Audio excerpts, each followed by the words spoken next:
గగన్ పూరి ఇద్దరు చిన్న బెట్ వేసుకుంటారు. భూమి పెళ్లి తర్వాత ఎవరిపై ఎక్కువ ప్రేమ చూపిస్తుంది అని. బ్రేక్ఫాస్ట్కి కూర్చున్న వాళ్ళ నలుగురు గగన్ భూమికి తినిపిస్తానని ప్రేమగా సైగ చేస్తుండగా అత్తయ్య పూరి ఉన్నారని అంటూ ఉంటుంది భూమి సైగలతో. అప్పుడు ఒక స్పూన్ని కింద పడేసి అమ్మ ఏదో కింద పడింది చూడు అని అంటూ శారదాని పిలుస్తూ ఉంటాడు గగన్. ఏంట్రా అని కిందికి వంగి చూస్తూ ఉంటుంది శారద. భూమి కూడా పూరిని ఏదో కింద పడినట్టుంది పూరి అని అనగా తను కూడా టేబుల్ కిందికి వంగుతుంది. అప్పుడు ప్రేమగా గగన్ భూమి ఇద్దరు తినిపించుకుంటూ ఉంటారు. పైకి అనుమానంగా చూస్తున్న పూరికి ఆ సిచ్యువేషన్ చూసి అవాక్కై నో అని గట్టిగా అరుస్తుంది. ఏంటి ఊహల్లోకి వెళ్ళి నిజాలు చూసావా అని పూరిని ఎగతాళిగా అడుగుతుంటాడు గగన్. అవును అని అంటూ కోపంగా వెళ్ళిపోతుంది పూరి. ఏంటి మీ ఇద్దరిని కాదని నన్ను ప్రేమగా చూసుకుంటుందా భూమి అని శారద మధ్యలో వచ్చి అడుగుతూ ఉండగా అందరికీ తర్వాత తెలుస్తుందిలేమ్మా అంటూ వెళ్ళిపోతాడు గగన్. అందరూ ముసిముసిగా నవ్వుకుంటూ ఉంటారు. ఇక ఆలోచిస్తున్న భూమి దగ్గరికి చెర్రీ వచ్చి బొకే ఇచ్చి కంగ్రాట్స్ చెప్తూ ఉంటాడు.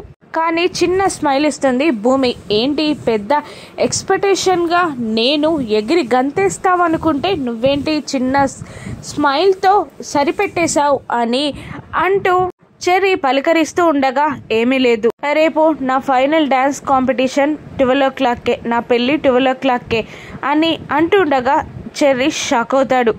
ఏం కాదు అన్నయ్యని ముహూర్తం మార్చమన్న టైం అడుగుదాం అంటుండగా మీ అన్నయ్య అర్థం చేసుకుంటాడా? 2 సార్లు ఇప్పటికే నేను అబద్ధం ఆడానని ఫీల్ అవుతున్నాడు. ఈసారి ఏదైనా అయితే నన్ను నమ్మడు అని అంటూ ఉంటుంది భూమి. అప్పుడు ఈసారి అర్థం చేసుకుంటాడన్నయ్య అని అంటున్నా కూడా లేదు, పెళ్ళికి వచ్చిన వాళ్ళు కూడా ఏమనుకుంటారు అని అంటుండగా మీ నాన్నగారిని అడిగి డ్యాన్స్ కాంపిటీషన్ టైం మార్చమని ఇన్ఫ్లుయెన్స్ చేయించు అనగానే అలాగే అని అంటూ శరత్చంద్ర దగ్గరికి వెళ్తుంది భూమి. మరోవైపు వెకిలిగా నవ్వుతూ ఉంటుంది అపూర్వ. సాధన కోపంగా చూస్తూ ఉండగా రేపు భూమి పెళ్ళి 12 o'clockకే, ఫైనల్ డ్యాన్స్ కాంపిటీషన్ కూడా 12 o'clockకి వచ్చేలా నేనే సెట్ చేశా అని అంటూ ఉండగా పెళ్ళికి వెళ్లకుండా డ్యాన్స్ కాంపిటీషన్కి వస్తే ఎలా అని సాధన అడుగుతుండగా అప్పుడు ఏదో ఒక అడ్డంకి నేను సృష్టిస్తా అని అపూర్వ అంటూ ఉంటుంది. భూమి శరత్చంద్ర దగ్గరికి వెళ్ళి నాన్న రేపు నా పెళ్ళి డ్యాన్స్ కాంపిటీషన్ ఒకే టైంకే వస్తున్నాయి, నీ ఇన్ఫ్లుయెన్స్తో టైం మార్చవా అని అడుగుతుండగా లేదమ్మా మీ అమ్మ ఎప్పుడూ చెప్పేది సమయం ప్రకారమే నడవాలని, నువ్వు అలా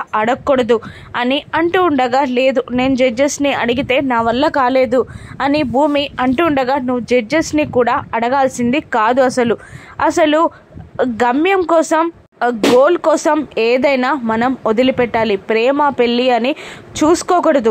నువ్వు నన్ను ఇలా అడక్కు, నువ్వు పెళ్ళి కన్నా ముందు గోల్ని రీచ్ అవ్వాలి, వెళ్ళి డ్యాన్స్ ప్రాక్టీస్ చేసుకోపో అని శరత్చంద్ర అనగానే కన్నీళ్లు తుడుచుకుంటూ వెళ్ళిపోతుంది భూమి.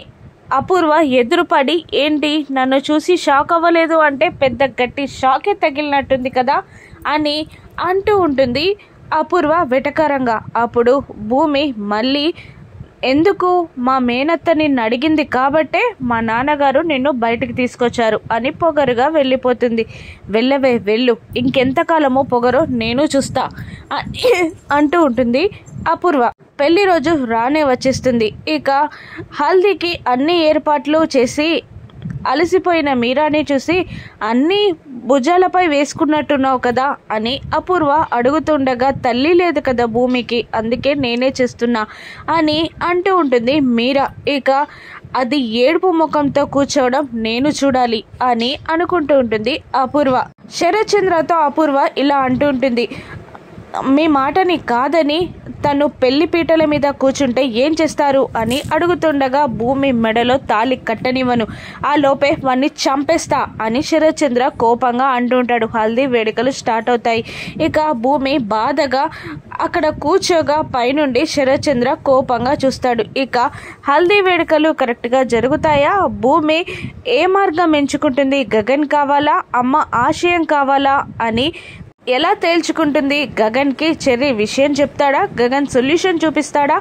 రాను ఎపిసోడ్స్లో చూద్దాం. Thank you for watching.